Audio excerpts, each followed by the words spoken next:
काही छंद किंवा व्यसनं आपल्या आयुष्यासाठी अत्यंत भयानक ठरतात हे आपल्याला माहीत असतं, तरीसुद्धा आपण त्या गोष्टी पूर्ण करण्यासाठी कोणत्याही थराला जातो आणि त्याचे जे परिणाम असतात ते बहुतांश वेळा अत्यंत भयानक होतात. आज मी तुमच्यासमोर अशीच एक धक्कादायक स्टोरी घेऊन आलो आहे, जी आहे आसाममधील. माझं नाव आहे वैभव आणि तुम्ही बघत आहात गिट्टू टॉक. या घटनेची सुरुवात होते एका लव अफेअरपासून.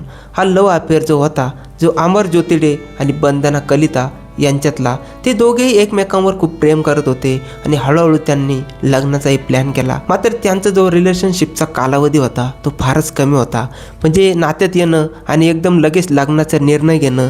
तरीही दोघांनी आपल्या घरात लग्नाबद्दल बोललं होतं. अमर ज्योतीची आई शंकरी डे या लग्नासाठी फारशी खुश नव्हती, पण शेवटी मुलाच्या इच्छेपुढे तिला झुकावं लागलं आणि ती लग्नासाठी तयार झाली. ही शंकरी डे जी होती ती अतिशय श्रीमंत होती.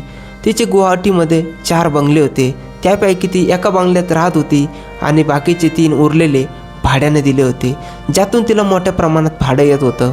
लग्नानंतर सगळं काही नॉर्मल सुरू होतं. अमरज्योती एका प्रायव्हेट कंपनीत जॉब करत होता आणि त्याची आई भाड्याच्या उत्पन्नावर सुखात राहत होती. वंदना हळूहळू आपल्या सासूचं मन जिंकत होती. ती प्रत्येक प्रयत्न करत होती की तिची सासू तिच्यावर खुश व्हावी आणि शेवटी हे सगळं घडलं सुद्धा. कुटुंब एकदम आनंदात होतं आणि सासूही या लग्नाने खूप समाधानी होती. अमरज्योती नोकरीवर जायचा आणि वंदना बहुतेक वेळा घरी एकटी असायची.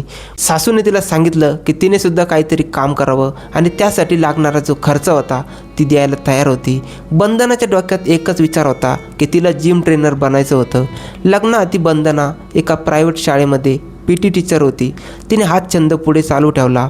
जिम ट्रेनर बनण्यासाठी ट्रेनिंग घेतली आणि त्याचा सगळा खर्च तिच्या सासूनेच केला. इतकंच नाही तर तिला स्वतःचा जिमसुद्धा उघडून दिला, जिथे वंदना स्वतः एक ट्रेनर होती. काही काळ सगळं नीट सुरू होतं, पण अचानक परिस्थिती बदलली. शंकरी डेने वंदनाला कोणतेही पैसे देणं थांबवलं आणि ती नुनुमाटी येथील घर सोडून जुहू रोडला तेनाली येथील दुसऱ्या घरात राहायला गेली, जी सुमारे 5 किलोमीटर अंतरावरच होतं. यामागचं कारण कुणालाच माहीत नव्हतं, तरीसुद्धा वंदनाचं जिम सुरूच होतं आणि ती तिथे काम करत होती.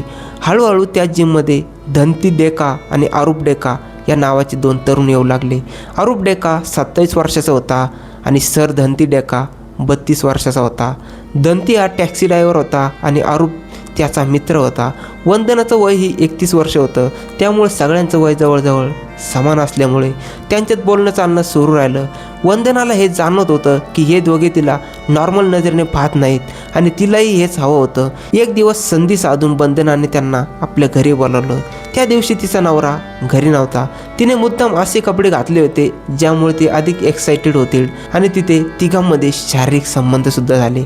त्यानंतर हे प्रकार वारंवार घडू लागले, इतकं की शेजाऱ्यांना देखील संशय आला नाही, कारण घरात नेहमी पुरुषांची ये जा आणि आवाज असायचे. त्यामुळे त्यांना वाटायचं की अमरज्योतीच घरी आहे.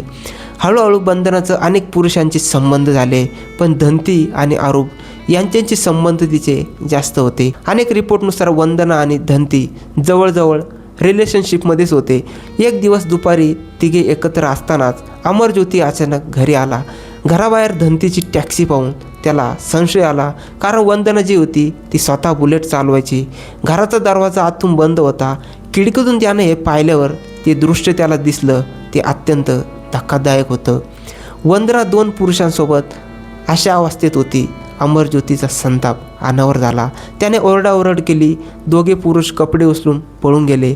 अमरज्योतीने स्पष्ट सांगितलं की तो वंदनाला आता घटस्फोट देणार आहे. वंदना माफी मागत राहिली, पण त्याने तिला नकार दिला. वंदनाला कळून चुकलं होतं की आता घटस्फोट झाला तर तिला काहीच मिळणार नाही, कारण सगळी मालमत्ता शंकरी डेच्या नावावर होती. त्यामुळे तिनं एक भयानक कट रचला. दुसऱ्या दिवशी अमरज्योती ऑफिसला गेल्यावर वंदना धंतीला घेऊन सासूच्या घरी गेली. तिला बोलण्यात गुंतून ठेवून धंतीने शंकरी डेवर हल्ला केला. ती जागेवर बेशुद्ध झाली आणि तिघांनी मिळून तिची हत्या केली. तिने मृतदेहाचे तुकडे करून 3 कॅरीबॅगमध्ये भरले आणि ते फ्रीजमध्ये ठेवले. नंतर घरी परत आल्यावर अमरज्योतीला मिसळलेलं ड्रिंक दिलं. तो बेशुद्ध झाल्यावर त्याचाही खून करून त्याचे सुद्धा तुकडे करून त्यांनी फ्रीजमध्ये ठेवलं. घर साफ करण्यासाठी वापरलेले रक्ताचे कपडे तिने छतावर जाळले, जे शेजाऱ्यांनी पाहिले. 27 जुलै रोजी रात्री 3 वाजता शंकरी डेच्या शरीराचे तुकडे चेरापुंजीजवळील सोहडा गावात फेकून दिले आणि सुमारे 19 ऑगस्ट रोजी अमरज्योतीच्या शरीराचे तुकडे मेघालयाच्या जंगलात टाकले. त्यानंतर 27 ऑक्टोबर 2022 रोजी वंदनानेच पोलीस स्टेशनमध्ये जाऊन नवरा आणि सासू बेपत्ता असल्याची तक्रारसुद्धा दाखल केली. वारंवार पोलीस स्टेशनचे फेरे मारले. 2 महिने काहीच धागेदोरे न मिळाल्यावर शंकरी डेचा भाचा असतो निर्मया डेने संशय व्यक्त केला, कारण ATMमधून पैसे काढले जात होते. CCTV फुटेजमध्ये वंदनाच पैसे काढताना दिसली. शेजाऱ्यांच्या जबाबानंतर फेब्रुवारीमध्ये पोलीस रिमांडमध्ये घेतल्यावर वंदनाने सगळा गुन्हा कबूल केला. सर्वात धक्कादायक म्हणजे तिला कोणताही पश्चाताप नव्हता. पोलीस व्हॅनमध्ये जातानाही ती हसत होती आणि काही काळातच ती आणि तिचे साथीदार जामिनावर बाहेरसुद्धा आले.